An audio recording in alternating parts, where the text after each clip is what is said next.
Hi, sophomores. Okay, so first of all, these notes are actually, they say 6.1, but they're actually going to be Chapter 8, and they're going to be in the Chapter 8 folder once I make it. Okay, so for you sophomores, go to the Chapter 8 folder. It'll be out there. So first we're going to review division, because the quiz is next class. So I've given you a long division, a synthetic division, and one where you have to divide and then factor completely. Okay? So this is will be the way the quiz is set up. So everyone complete this. All right, and then we'll check it out. Okay. All right, so let's go over the review. So the quiz will be just like this. Basically, what, 3 different types of questions, and I think there might be 2 or 3 per type. So I think it's got like 5 or 6 questions. Okay. So the quiz and stuff. 5 or 6 questions. Okay. So long division. Questions about that. Again, first line it up. Again, you're always checking to see what you have to get the first term of your divisor to match the first term of what you're dividing, right? Multiply it out. A couple things to remember. Remember, you subtract. So draw those parentheses because you have to distribute your negative. So questions about number 1. Very good. Synthetic division. Again, remember on this one, when you skip an exponent, so where it goes from x to the 4th to x to the 2nd, you have to fill that in with a 0 x to the 3rd, and that has to make it into your lineup. Okay.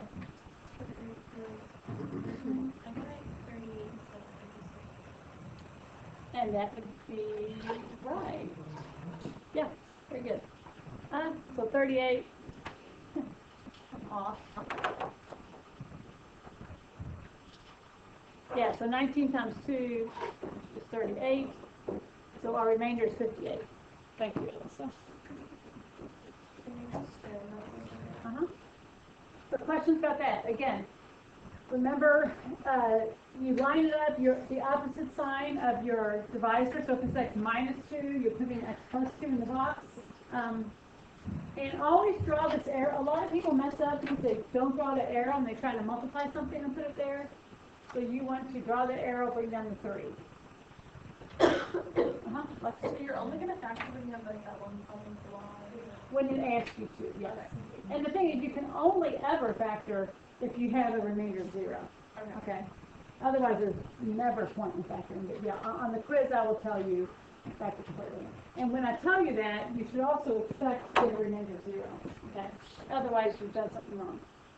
So on the next one, again, you should always get a remainder of 0, and then factor the rest.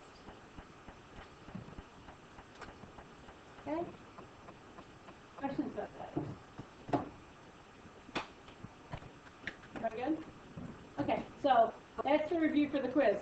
On your homework, these 4 questions right here, those are still, that's more practice on division. Okay, just to make sure we get, and we'll go over those before the quiz, just as a little review.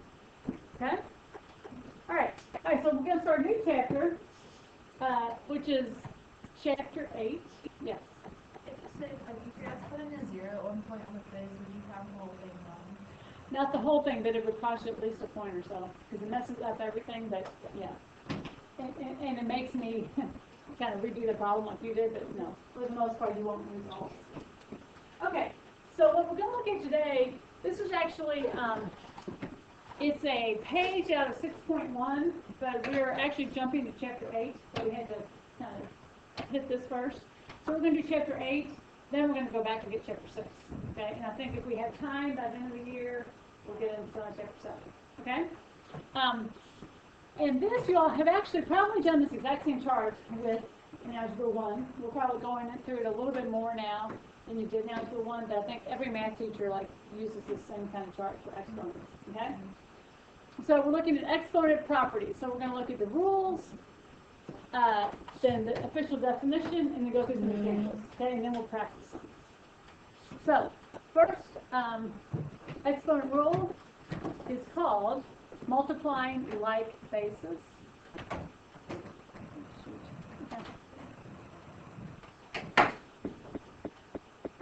called multiplying like basis, and the definition looks like this. So the definition uses letters. So this is saying a to the n times a to the n will equal a to the m plus n. So what that really says is that when you're multiplying like bases, you add the exponents. So, for example, if this were x to the third times x to the second, right, the bases are the same. The bases are both x. So you add the exponent. So it would be x to the fifth. Okay? Now, sometimes it will look like this. Sometimes it could look like 3x times x squared, right? And that's just another way of saying you're multiplying like bases. You also have to multiply the coefficients, right? So this would be like 3 times 1 is 3. That x to the first times x to the second would be x to the third. Okay, does that make sense? One thing I didn't really go over on these exponent rules. So again, if you've got an exponent, let's say we had this, then the 3 represents the coefficient, right? The x is the base, and the 2 is the exponent. Actually, that's assuming you know that. Okay, so the first rule is just when you're multiplying the like bases, you add the exponents. Oh my gosh. Second rule. Okay, second rule is power to a power, or power of a power.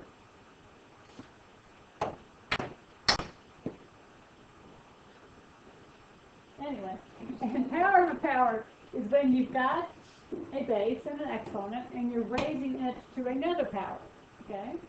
So like a to the m, and then all of that taken to the n. Then what you do then is you actually multiply the exponent. So, for example, if we had x to the second, and then all of that was taken to the fifth, okay, so this is x to the second to the fifth power, we would multiply 2 times 5, so we get x to the 10.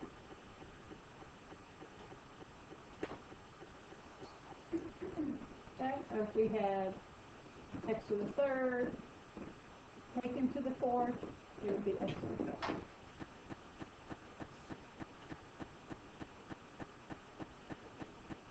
Okay, that's good.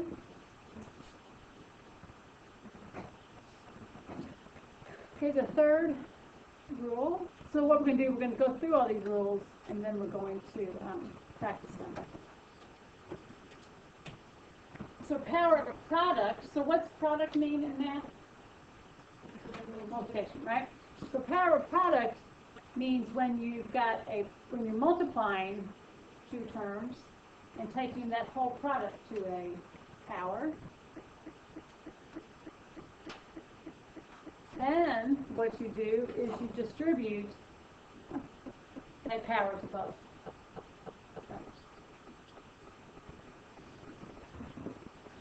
Okay? So this can take a couple different forms. This could be like, let's say xy squared. That's the easiest version. So x times y squared would be x squared, y squared.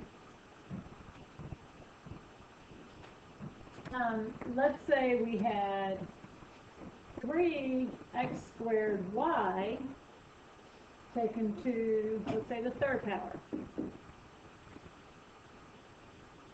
Okay, so in this case, I'm kind of doing two of these rules. First, I'm going to distribute this third power to everything. Even the lead, in fact, I should have used 2 3s, but even this leading 3 becomes 3 to the third, x to the 6th, y to the third, right? Because I'm using power to power when I take the x to the third, x to the second to the third power. And then I can continue this. What is 3 cubed? 27, right? So final answer would be 27 x to the 6th y to the 3rd.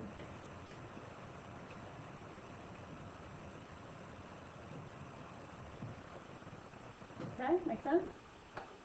Does it sound familiar to you guys? Alright? This one might be new, and although I may have talked about this, a negative exponent. Have we seen negative exponents? So negative exponents look like this. And basically, when you see a negative exponent, what that really means is flip it.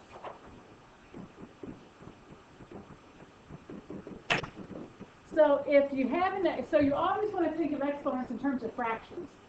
So if you're given a base with a negative exponent and it's not a fraction, think about it as a fraction over 1. Okay? Because when you've got a negative exponent, whatever is on that negative exponent flips to the bottom. Okay, so a to the negative m becomes 1 over a to the m. If it's on the bottom, you're going to flip to the top. So, what this means in real life, so if we had x to the negative 3, we would simplify that as 1 over x to the 3rd.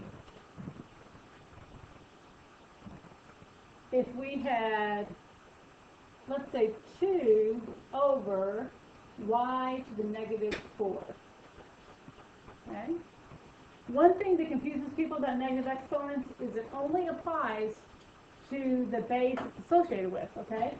So in this one, only the y is affected by the negative 4, okay? So since it's a negative exponent on the bottom, we take this y to the 4th and put it up top. So that simplifies to just 2y to the 4th. That make sense? If we had like 1 over y to the negative 3, that would simplify to just y to the 3rd. Okay, so it always just means one little like corny little way to remember this is angry kid on a bunk bed. So whoever has a negative exponent is the angry kid on the bunk bed and wants to go to the other side. So up here, angry kid is on the top, wants to go to the bottom. Y is negative 3, angry kid's on the bottom, wants to go to the top. The thing to remember about that analogy is that it's only that kid that has to move. Okay, all the other kids stay where they are. So like in this, 2 over y to the negative 4, the only angry kid on the bunk bed is the y. So he changes position, but the 2 gets to stay where he was. Is there a problem like 2 over y negative 4 plus 6? If there's any addition or subtraction, you can't do anything with it. No, you would not. Right. Well, Like, are we going to have it? you won't have it. No. I mean, that, like in calculus, you might, but you won't have it. Okay? All right? So 0 exponents. Okay. In the example with the A, how come the 1 moved up if the 1 wasn't angry? Actually, the 1 didn't move up. There was already 1 there. Oh, okay. Right? So it's like 1A. Like you have to have something on a fraction. So when it empties out, so it's actually that's a good catch. Okay, 0 exponents. I think you all should do anything to the 0 power equals what? 0 or 1? 0. It's 1. It's 1. And even your calculator will tell you that. So if you enter like 16 to the 0 power, it will return a 1. So that's kind of self-explanatory. Because like 12 0 times. Right, because a to the 1 equals itself. Honestly, I think this is a rule they made up. You know what I mean? Like it's because it has to equal something, is what I'm assuming, but it can't equal a because that's a to the 1st. So just a few things to keep in mind about that, and you'll see I see some of this on the ACT quite a bit. So yeah, even x to the 0 equals 1. So it even works with variables. Like I said, 16 to the 0 equals 1. Be careful, okay, even with parentheses. So let's say it was 5a to the 0. that's going to equal 1, right? But what if I did 5 times a to the 0? What's that going to equal? 5 times 1. No, just 5. Okay? Because this piece, a to the 0 equals 1, and then it becomes 5 times 1. Okay, so just like on the negative exponents, unless there's parentheses, okay, then that exponent only belongs to what's right next to it, okay? So like this 0 only belongs to that a. The only time it would belong to more is like on this 5a where it's in parentheses and all taken. Okay? And again, we're going to practice some of these. Right here? Oh, that just is just showing how a to the 0 equals 1. And then it becomes 5 times 1. Okay? Okay, dividing like bases.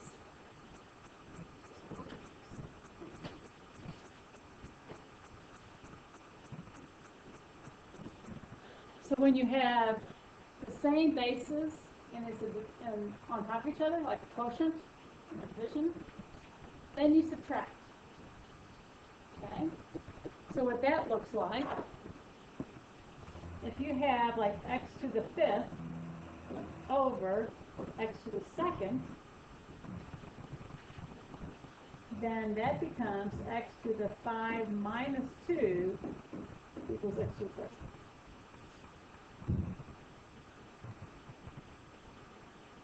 Now, so that's the rule, and that rule applies all the time. And it even applies, I'm going to show you, it even applies if it was the reverse. So let's say it was x to the 2nd over x to the 5th. Okay? You can still do the subtraction, so you get 2 minus 5, and you would get x to the negative 3.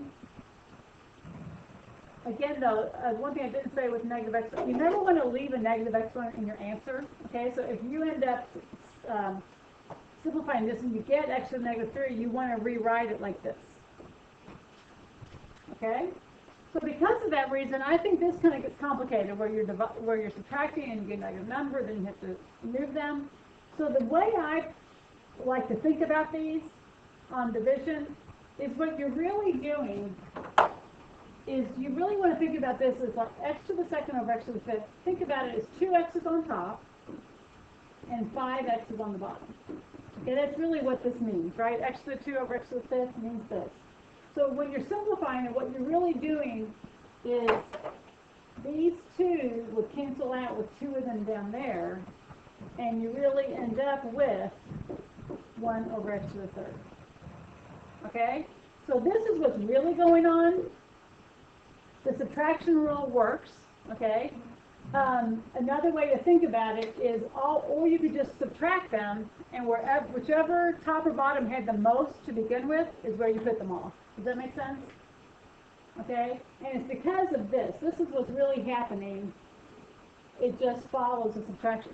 Subtraction is the way to process it. But the way I do it, because we're going to get kind of more complicated with this, it's going to be more than just, x to the 5th over x to the 2nd. So think about that you really have all these variables and they're just canceling out, and wherever the most of them were to begin with is where the remainder goes. Okay? All right. Because you'll be using this in pre-cal a ton, this rule, and in chapter 8 also. Somebody, Chloe, what percent are you at? Do you have a charger? Does anybody have another charger? 30. Okay, next rule is power of a quotient. And what does quotient mean in math? Division.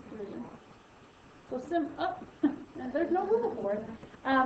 So power of a quotient means if you have a quotient or some kind of division taken to a power. There's that wrinkle.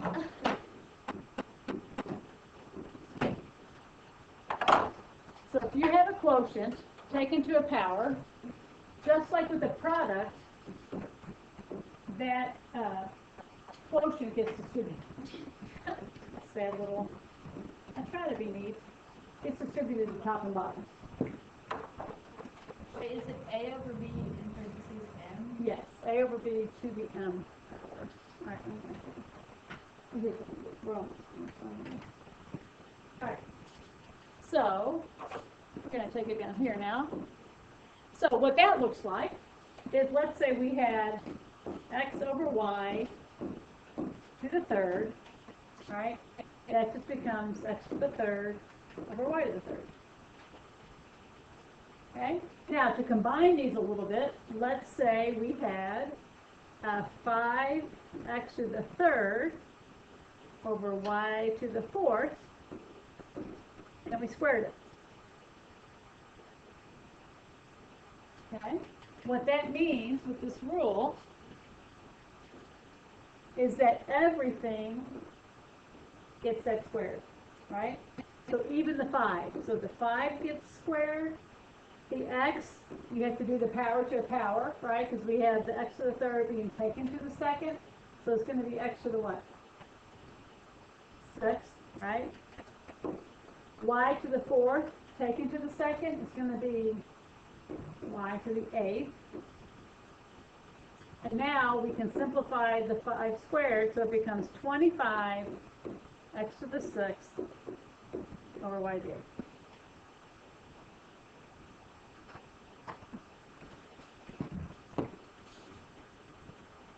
When do you add exponents and when do you multiply? Okay, it's very confusing. You add them when you're multiplying. Okay, so if you have just like x to the second times x to the fifth, you add them. Okay? You multiply them when you've got one power and it's taken to another power. Power to a power. Then you multiply them. Okay? So it is confusing. Like you add them when you're multiplying them, you know, and then you multiply them some other time. Okay? Very good? All right, the last one's actually very easy. So the last one is what we talked about, an exponent of 1, right? So anything to the first power is just itself, right? So you guys know that. So like 10 to the first is 10. 5a to the first is 5a. Here, we kind of talked about that. Okay? Okay, so, Katie, are you done about this? Okay, all right, so these are the basic rules. Now, a lot of those, hopefully you guys have seen before, and hopefully maybe you've done this chart before, all right? What we're going to do now, though, is apply them. And and that gets a little tricky because there's lots of different ways to apply these rules, and there's not necessarily an order you have to apply them to, but there's just lots of different applications you can look at. Caitlin? Huh?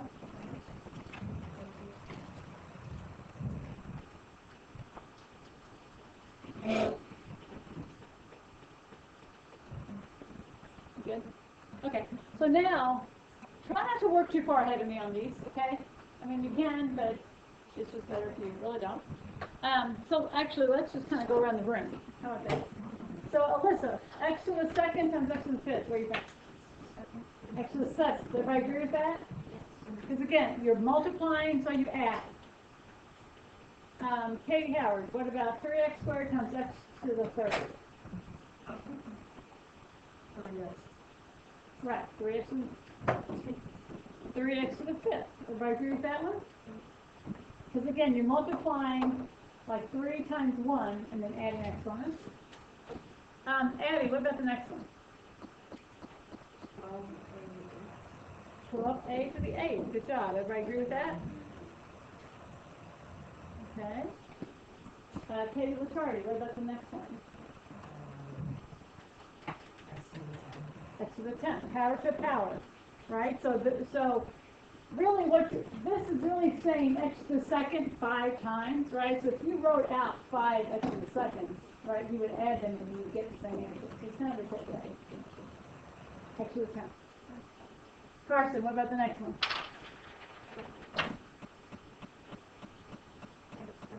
Right, x to the 3 taken to the 4th gives you x to the 12th.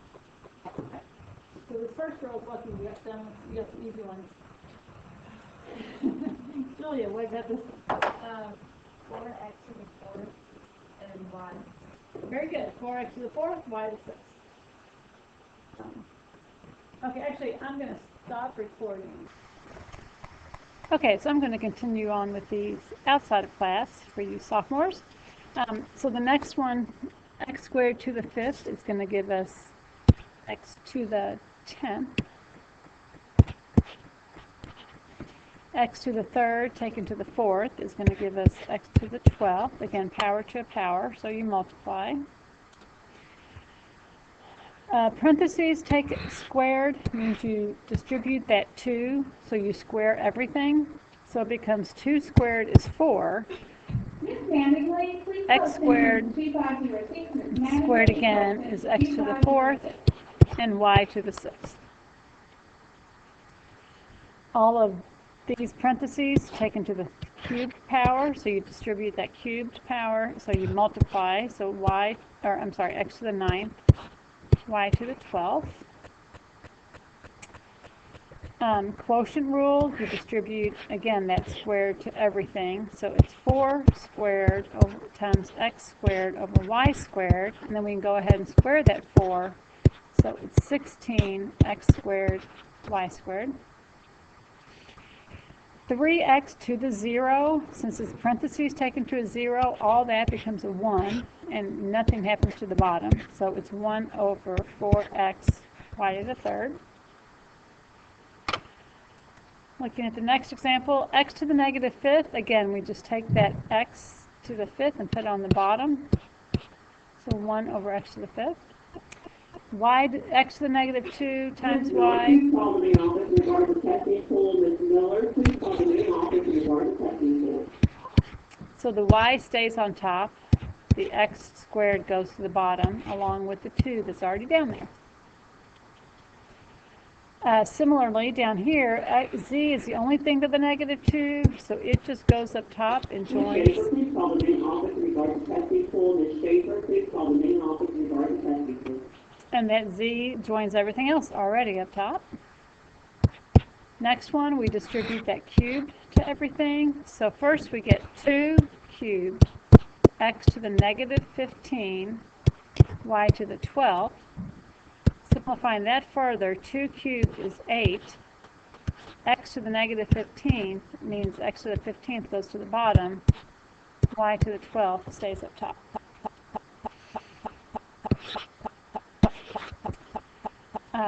This next one becomes,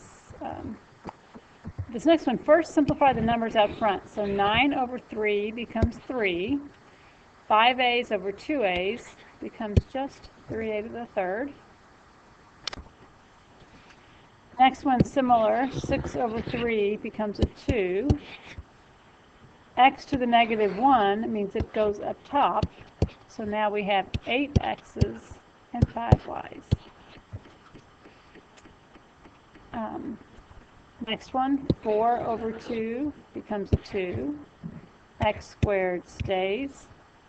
Y to the negative 3 means those 3 y's go to the bottom. And now we have 4 y's on the bottom. Okay, next one, 4 over 12 becomes 1/3. 5 x's over 11 x's becomes 6 x's on the bottom. 9 y's over 3 y's becomes 6 y's up top.